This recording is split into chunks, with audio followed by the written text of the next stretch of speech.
Oi, turminha do segundo ano, tudo bem com vocês? Hoje nós vamos falar do capítulo 3 de História. Vamos dar continuidade ao que nós estávamos estudando. Olha só, o capítulo 3, o trabalho nas comunidades tradicionais. Hoje nós vamos falar sobre a comunidade faz as regras. Vamos ver do que se trata. Um exemplo da nossa apostila foi assim. Os indígenas das áreas rurais são diferentes dos indígenas da cidade. Quem está na cidade compra seus alimentos e depende de outros profissionais como vendedores, motoristas que transportam o alimento. Já os indígenas da área rural cultivam o alimento para o seu próprio consumo, assim depende dos recursos da natureza. Então, a comunidade indígena que vive lá no campo, na área rural, ele planta seu alimento e depende exclusivamente da natureza. Já as pessoas que moram na cidade, inclusive os indígenas, nós vimos na aula que temos muitas comunidades indígenas que moram na cidade, dependem do supermercado para comprar comida, do açougue para comprar carne, da frutaria para comprar fruta, e ele depende dos vendedores desses estabelecimentos, do motorista para entregar esses alimentos. Então, a comunidade tem as regras. Cada povo com a sua necessidade. Continuando. A divisão de tarefas. Nós já estudamos a divisão de tarefa na comunidade indígena. Agora vamos continuar o nosso assunto. A divisão de tarefas foi uma necessidade para a sobrevivência humana. Percebemos que conseguiríamos nos proteger e nos ajudar, tornando-nos mais fortes, uma vez que cada um contribuía com suas habilidades. Com o passar do tempo, o ser humano foi se desenvolvendo e ele descobriu que cada um pode contribuir com o outro. Então, juntos podemos mais, somos mais fortes. Vamos continuar. Com o tempo, a divisão do trabalho se modificou. Homens e mulheres sentiram a necessidade de aperfeiçoar segurança, conforto e moradia. Com isso, surgiram outras formas de viver e outras formas de trabalho.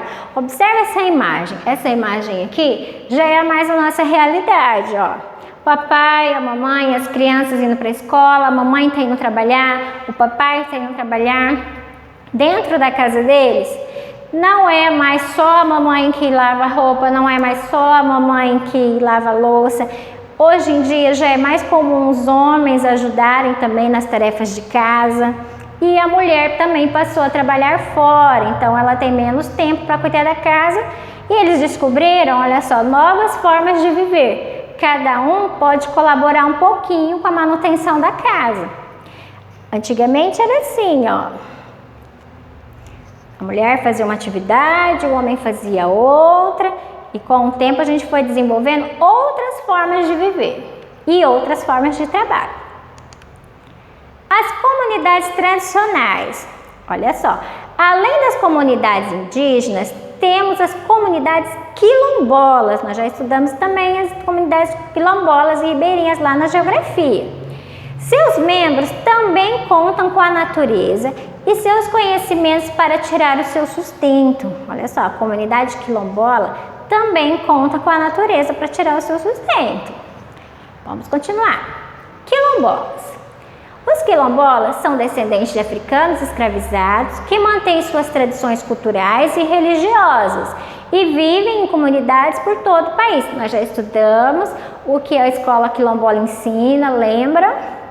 Em grande parte das comunidades quilombolas, as famílias cultivam roças para o consumo próprio e, por vezes, para a venda dos alimentos produzidos, além de pescarem e buscarem na natureza meios de sobreviver. Olha os quilombolas, eles plantam o que eles vão fazer.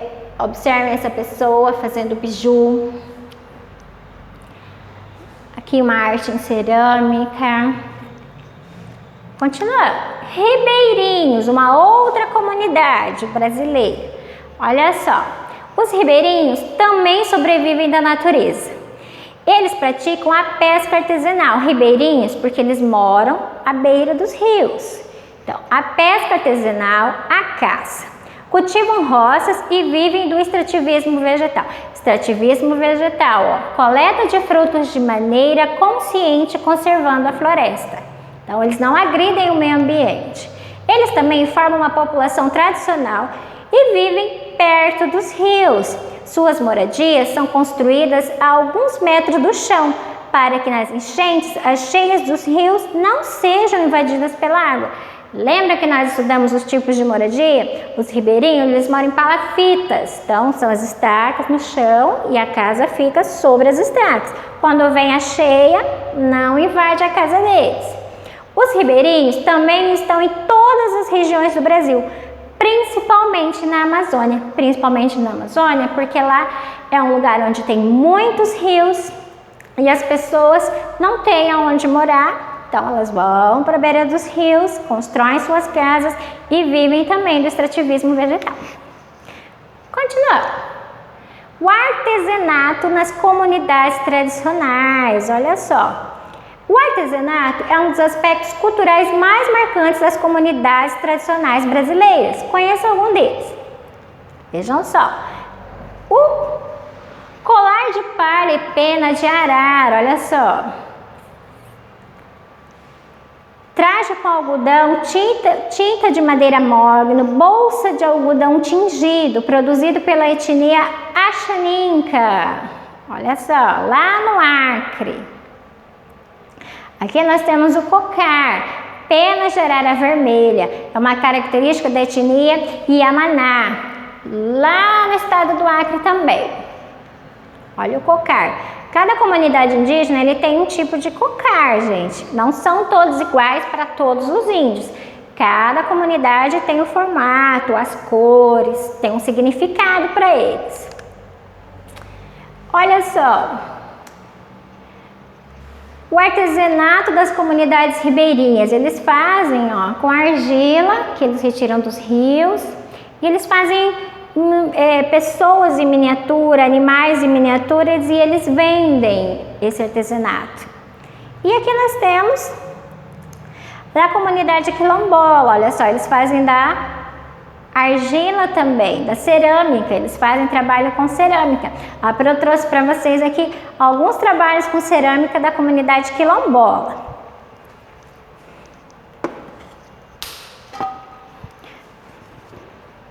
Vejam bem, tem uma bacia, olha só, e um vaso de cerâmica. Eles constroem, olha lá, e eles decoram e vendem esses objetos nas feiras, para os turistas.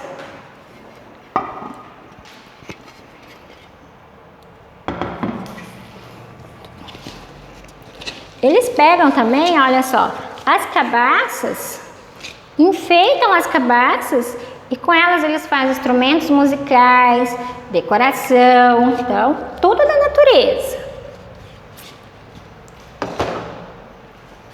Vamos dar continuidade. Agora nós vamos falar sobre nossas palavras carregam ideias e sentimentos.